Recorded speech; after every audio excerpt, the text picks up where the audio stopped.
Përshëndetje për gjithë ndjekësit Radio Kosovës. Jeni me mua Yll Kasimin në episodin e radhës në podcast. Këtë episod, mysafir, kemi Shefki Ajdini, veteriner, me cilin do të bisedojmë sa i përket adoptimit të kafshëve, pronarëve të rinj e me radhë. Përshëndetje, Shefki. Përshëndetje, faleminderit për ftesë. Faleminderit që gjetët kohë. Faleminderit juve. Atëherë, si që prezantova temën, do të bisedojmë sa i përket kafshëve dhe adoptimeve nga pronarët të rinj. Po, patjetër. Atëherë, çfarë duhet di dikush para se të adoptoj një qen, një pronar i ri? Po, paraprakisht domethënë një herë duhet ta ketë të ditun sepse për ta adoptuar një kafshë ose që ta ketë një kafshë duhet të dinë se ka kërkesa edhe ka obligime një qen apo një mace gjatë jetës së tij sepse bëhet pjesë e familjes edhe ka obligime ditore domethënë, ushqim, shëtitje, të gjitha. Paraprakisht duhet t'i mendoj këto një pronar ose një dashamir i kafshës i cili do ta ketë një kafshë, e që për mendimin tim tani bëhet pjesë e pandashme dhe shumë i rëndësishëm në familjen e tyre.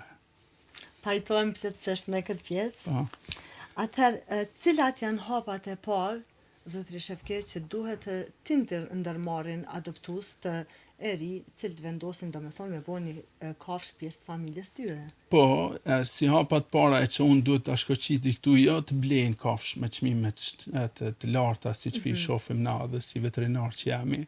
Mirë, po ka qenë të endacak që janë shumë miqësor dhe shumë mirë, përkundër asaj edhe gjatë gjithë jetës e nin veten shumë mirë sepse e ka heq një qen prej vujtjeve edhe e ka kthy në familje edhe s'ka asnjë, domethënë ka shumë falënderime prej asaj kafshë edhe gjithmonë është i lumtur ai qen tani nuk brat rrugëve, po është pjesë e familjes edhe i pandashëm për atë person.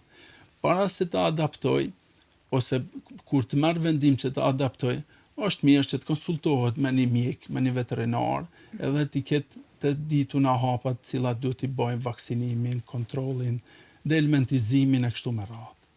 Pra, është vërtet e rëndësishme vizita e parë të veterineri. Patjetër duhet t'i sheh një veteriner cili do që ai bashkëpunon ose ndihet rahat me atë mjek. E kontrollon, i shef me shenja klinike, e shef cilat çfarë duhet bëjnë edhe i rekomandon edhe për vaksinim, edhe për ushqime, për gjitha me radhë.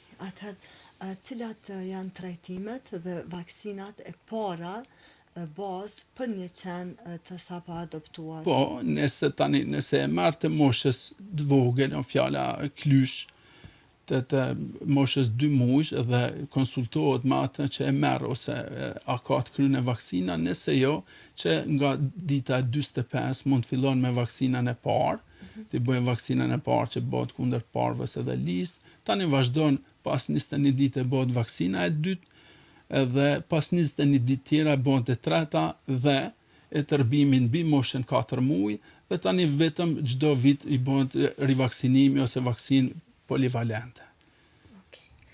Atëherë, zotri Shefki, si duhet të organizohet ushqimi, shujtat, domethënë çfarë lloj ushqimi rekomandohet për klysha, për të sa po të fillojnë jetën dhe pastaj edhe për gradualisht. Fatmirësisht tash kompanitë e ndryshme kanë ushqime të mjaftueshme. Te klyshtë e vogël preferohet 2 apo 3 vakte, 3 herë ushqim që t'ju jepet, sasi që rekomandohet, varësisht prej ushqimit cilin e merr, secili ushqim e ka edhe rekomandimin se në bazë të peshës i rekomandohet të jepet edhe ushqim. Preferohet te klyshtë e vogël t'ju jepen ushqime të lengshme që janë për junior, për mosha të reja, pastaj mundet t'ju japësh edhe ushqime kokër, domethënë ushqime të thata, siç e ceka, domethënë secili ushqim, varësisht prej cilës firmë ose cilin lloj e merr, e ka edhe rekomandimin se sa ushqim duhet të jepet, po mendoj në bazë peshës që ai ka praporësisht të jepet edhe ushqimi ditor. Kurse të qentë mëdhaj mundesh me u dhënë edhe 2 herë në ditë mëngjes dhe mbrëmje, edhe të ata secili ushqim që e merr e ka domethënë rekomandimin në paketimin cilin e merr ushqimin.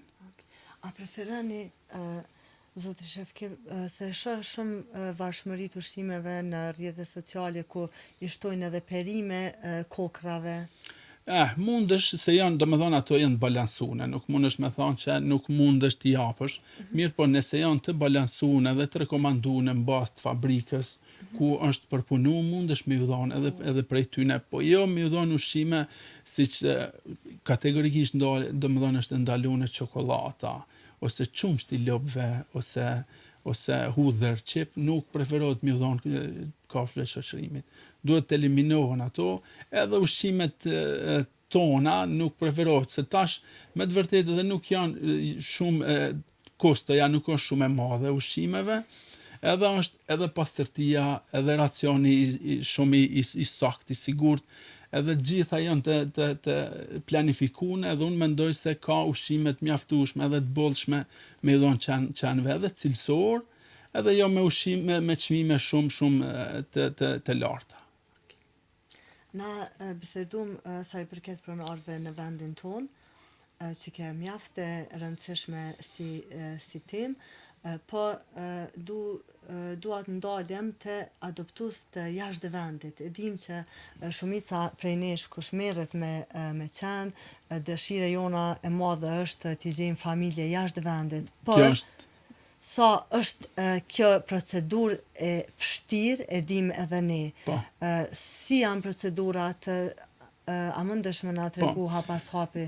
Një pyetje shumë e mirë edhe unë që shumë kom qejf se sidomos na po flasim edhe kemi probleme të mëdha me qenë ndacak.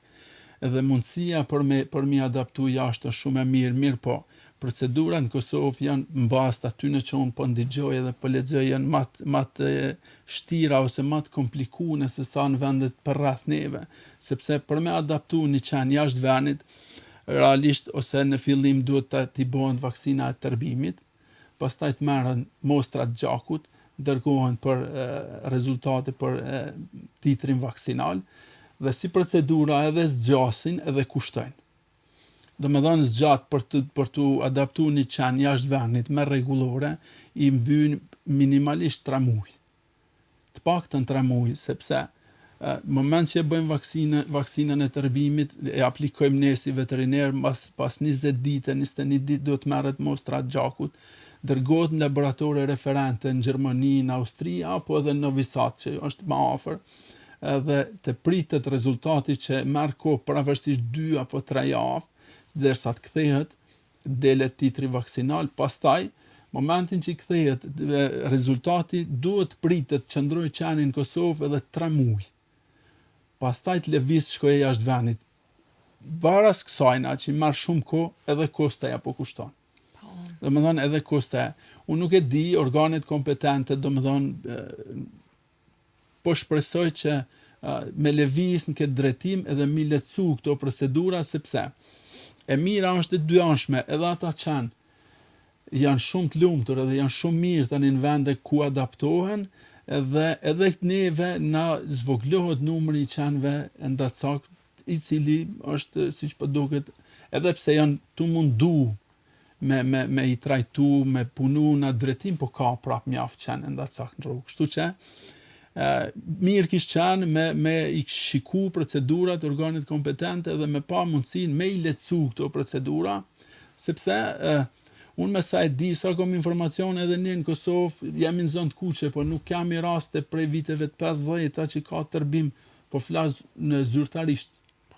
Kështu që na duhet me dhon informacione dhe me lobu që nuk i kemi raste të tërbimit ose në Kosovë. Kështu që me mund edhe mi lehtësu si procedura, por me i adaptu qenë jashtë, atëherë ish bën një lehtësim i dyanshëm. Edhe ata njerëz që kanë kërkesa edhe dojnë me adaptu qenë, kanë mundësi të na me marë, edhe qenë tonë këtu atëherë e krijojnë një jetë, edhe krijojnë një strehim, një vend shumë të mirë të rehatshëm për jetën e tyre në vazhdim. Shumë informate e nevojshme, edhe me pas se qysh mënden këto procedura më letu. Atëherë, zotëri Shefke, a mundesh me na jap një këshill për fund për gjithë ata që dyshojnë a me ble qenë apo me adoptu, dhe ata që adoptojnë, a mundesh me na jap një këshill për Unë këtu jam shumë i sigurt që mos të blejnë qenë për le të adoptojnë. e thom gjithë edhe gjithmonë qëndrojnë këtë mendim dhe jam i sigurt se e ka bën edhe në aspekt shpirtëror e ka bën një të mirë shumë të madhe, sepse e ka hek një qenë prej vujtjeve në rrugë, edhe e nin ose është falendërues ajo kafsh gjatë gjithë jetës sajna që ky person apo kushdo që po kujdeset, e ka strehu, e ushqen, nuk ka vujtje, kështu që unë i bile kisha bërë apele dhe ju kisha lutë gjithë ata njerëz që dojnë me pas kafsh. Le të adaptojnë kafsh. Ka mundësi me adaptu në Kosovë kafsh, edhe le të ju krijojnë një jetë shumë të mirë, një jetë të cilën me të vërtet unë mendoj se ja leton gjithë aspektet një qenë nëse adaptohet, merret nga rruga, edhe jam i sigurt që janë shumë më të afërt edhe shumë më të mirë e më falemderues se gjithë qenë tjerë. Këta fiks e kam ndje në lëkur tem, soni kam 2 qenë raca, ta adoptum për raca, për dashnia që ta falin qenë të rrugës asnjëherë nuk krahasohet me ata të racave. Është shumë e vërtet se ata e kanë kalu një vujtje, unë mendoj kalojnë vujtje, nuk marrin ushqimet të përditshme, nuk kanë strehim të rregullt. Domethënë edhe në moment që i krijon çdo kushte, ai janë falendërues edhe unë po ta forcoj këtë mendim edhe se kum punu me kafsh të rrugëve ose qenë ndërcak, ditën e dytë që fillon me kujdes ti edhe kujdesi me to ai fillon të jetë mik me ty. Edhe aq bëhen të afërt sa që të vjen keq tani për me liru prapë në rrugë. Po ju them shumë sinqerisht të vjen keq, kum pas raste që të ka ardhur keq me kthy prapë në rrugë, se ke pa që shumë është falendërues edhe shumë është mik me ty, që ditën e dytë, tretë prej momentit që e marr prej rrugës i kem trajtu, i kem kastru, sterilizu edhe dehelmintizu, edhe vaksinën e tërbimit ju kem bën projekte ndryshme që kemi pas edhe prej komunave, edhe prej agjencionit veterinës, edhe me organizatat të huaja që na kanë ndihmu thjesht për me trajtu qenë. Unë po i them shumë sinqerisht se të vjen keq me kthy, se e shofish që ai që dita 2-3 që e kiti në kujdes edhe jep ushqimi, ofron strehim, ai bëhet shumë mik me ty. Kështu që gjithë ata që dojnë me pas kafsh, unë ju kisha preferuar le të marrin kafsh, le të adaptojnë. Se gjithmonë kanë me qenë shumë më të kënaqur edhe shpirtnisht kanë me qenë shumë thjesht rahat, i përmbushur se e ka shpëtuar një jetë. E ka shpëtuar një jetë edhe e ka gjithmonë afër vetë.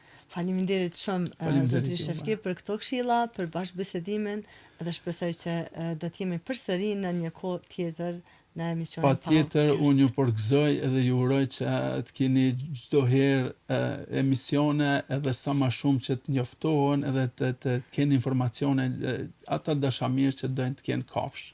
Faleminderit edhe juve. Miru pafshim.